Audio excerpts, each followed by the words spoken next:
The first principle of freestyle kettlebell lifting is to use the laws of physics to A, keep your body safe, and B, assist you in your kettlebell lifting so you can be as powerful as possible. And by that, I mean really being aware of your center of mass. And right now as I stand here, my center of mass is right in the center of my body, and it's located between my heel and my toe. And that's where it should remain throughout your lifting. And that's where you're gonna be the safest. And if I pick up this kettlebell,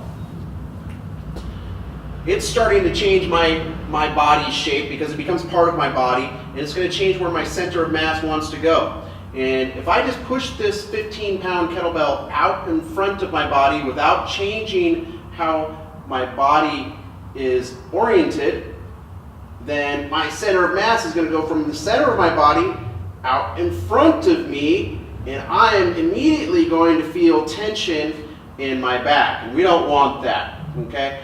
What I want to do is counterbalance with the equal amount of weight of my own body in direct opposition to the kettlebell, and now my back feels unloaded. The center of mass still remains between my heels and toes, and I'm going to feel strong and I'm not going to feel any tension in my back. And this goes for holding the bell statically or swinging the kettlebell. So if I'm swinging this bell ballistically, this bell is penduluming.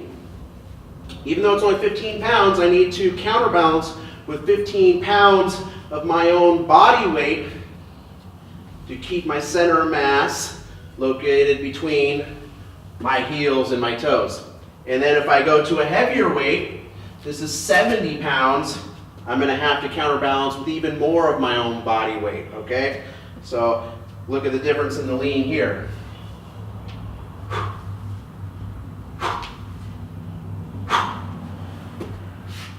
So with the 70-pound kettlebell, I need to lean back even further, okay? I need to counterbalance with 70 pounds of my own body weight, actually even more if I start to add in the inertia of the kettlebell that's generated as I swing that bell. And then when I am holding the bell, say, in the rack position,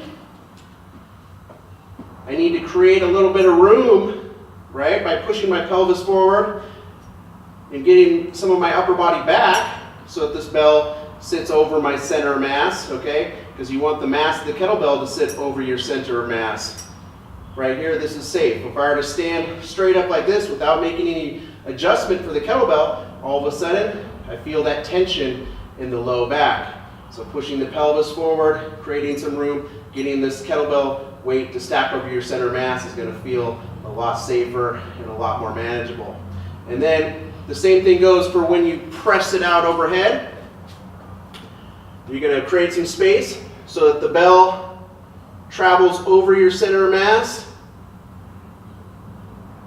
And then you'll want to let it finish stacked over your center of mass, always between your heel and your toe.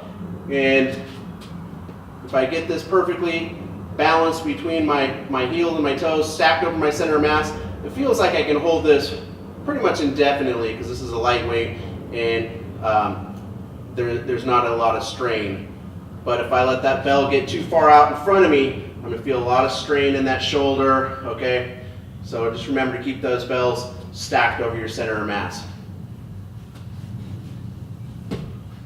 That's the first principle of freestyle kettlebell lifting.